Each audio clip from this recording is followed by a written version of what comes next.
ആവർത്തന പുസ്തകം 7-ാം അധ്യായം. നീ കൈവശമാക്കുവാൻ ചെല്ലുന്ന ദേശത്ത് നിന്നെ കടത്തുകയും നിന്നേക്കാൾ പെരുപ്പവും ബലവുമുള്ള ജാതികളായ ഹിത്യർ, ഗിർഗശ്യർ, അമോര്യർ, കനാന്യർ, പെരിസ്യർ, ഹിവ്യർ, യെബൂസ്യർ എന്നീ 7 മഹാജാതികളെ നിന്റെ മുമ്പിൽ നിന്ന് നീക്കിക്കളയുകയും നിന്റെ ദൈവമായ യഹോവ അവരെ നിന്റെ കയ്യിൽ ഏൽപ്പിക്കുകയും നീ അവരെ തോൽപ്പിക്കുകയും ചെയ്യുമ്പോൾ അവരെ നിർമൂലമാക്കി കളയണം. അവരോട് ഉടമ്പടി ചെയ്യുകയോ കൃപ കാണിക്കുകയോ അരുത്. അവരുമായി വിവാഹ സംബന്ധം ചെയ്യരുത്. നിന്റെ പുത്രിമാരെ അവരുടെ പുത്രന്മാർക്ക് കൊടുക്കുകയോ അവരുടെ പുത്രിമാരെ നിങ്ങളുടെ പുത്രന്മാർക്ക് എടുക്കുകയോ ചെയ്യരുത്. അന്യദൈവങ്ങളെ സേവിപ്പാൻ തക്കോണം അവർ നിന്റെ പുത്രന്മാരെ എന്നോട് അകറ്റിക്കളയും. യഹോവയുടെ കോപം നിങ്ങൾക്ക് വിരോധമായി ജ്വലിച്ച് നിങ്ങളെ വേഗത്തിൽ നശിപ്പിക്കും. ആകയാൽ നിങ്ങൾ അവരോട് ഇങ്ങനെ ചെയ്യണം. അവരുടെ ബലിപീഠങ്ങൾ ഇടിക്കണം, അവരുടെ ബിംബങ്ങളെ തകർക്കണം, അവരുടെ അശേര പ്രതിഷ്ഠകളെ വെട്ടിക്കളയണം, അവരുടെ വിഗ്രഹങ്ങളെ തീയിലിട്ട് ചുട്ടുകളയണം. നിന്റെ ദൈവമായ യഹോവയ്ക്ക് നീ ഒരു വിശുദ്ധ ജനമാകുന്നു. ഭൂതലത്തിലുള്ള സകല ജാതികളിലും വെച്ച് നിന്നെ തനിക്ക് സ്വന്തം ജനമായി ഇരിക്കേണ്ടതിന് നിന്റെ ദൈവമായ യഹോവ തിരഞ്ഞെടുത്തിരിക്കുന്നു. നിങ്ങൾ സംഖ്യയിൽ സകല ജാതികളെക്കാളും പെരുപ്പമുള്ളവരാകൊണ്ടല്ല യഹോവ നിങ്ങളെ പ്രിയപ്പെട്ട് തിരഞ്ഞെടുത്തത്. നിങ്ങൾ സകല ജാതികളെക്കാളും കുറഞ്ഞവരല്ലോ ആയിരുന്നത്. യഹോവ നിങ്ങളെ സ്നേഹിക്കുന്നത് കൊണ്ടും നിങ്ങളുടെ പിതാക്കന്മാരോട് താൻ ചെയ്ത സത്യം പാലിക്കുന്നത് കൊണ്ടുമത്രേ യഹോവ നിങ്ങളെ ബലമുള്ള കൈയാൽ പുറപ്പെടുവിച്ച് അടിമ വീടായ മിസ്രൈമിലെ രാജാവായ ഫറവോൻ്റെ കയ്യിൽ നിന്ന് വീണ്ടെടുത്തത്. ആകയാൽ നിങ്ങൾ ദൈവമായ യഹോവ തന്നെ ദൈവം, അവൻ തന്നെ സത്യദൈവമെന്ന് നീ അറിയണം.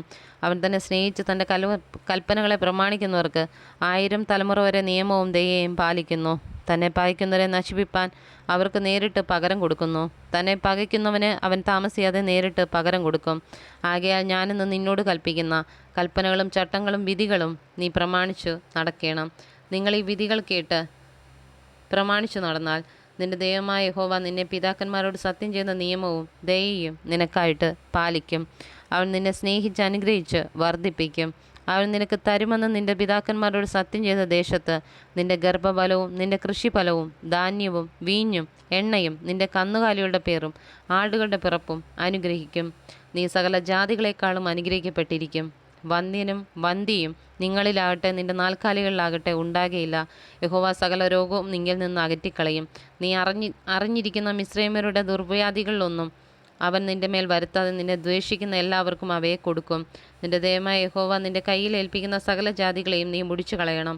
നിനക്ക് അവരോട് കനിവ് തോന്നരുത്. അവരുടെ ദേവന്മാരെ നീ സേവിക്കരുത്. അത് നിനക്ക് കെണിയായിത്തീരും. നീ ജാതികൾ എന്നേക്കാൾ പെരുപ്പമുള്ളവർ, അവരെ നീക്കിക്കളവാൻ എനിക്ക് എങ്ങനെ കഴിയുമെന്ന് നീ നിന്റെ ഹൃദയത്തിൽ പറയുമായിരിക്കും. എന്നാൽ അവരെ ഭയപ്പെടരുത്.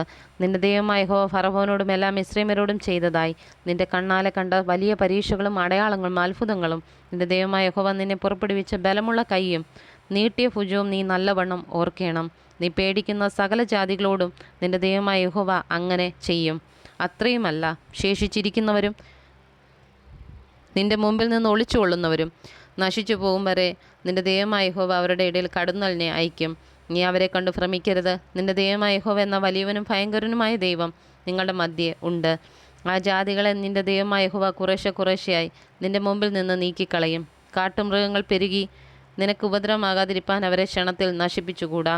നിന്റെ ദൈവമായ യഹോവ അവരെ നിന്റെ കയ്യിൽ ഏൽപ്പിക്കുകയും അവർ നശിച്ചു പോകും വരെ അവർക്ക് മഹാപരാഭാവം വരുത്തുകയും ചെയ്യും. അവരുടെ രാജാക്കന്മാരെ നിന്റെ കയ്യിൽ ഏൽപ്പിക്കും.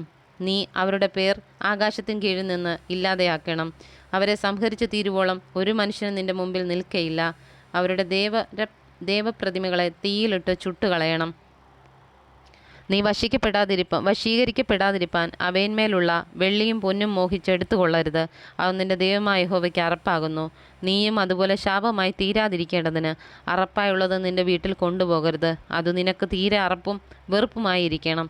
അത് ശാപഗ്രസ്തമല്ലോ.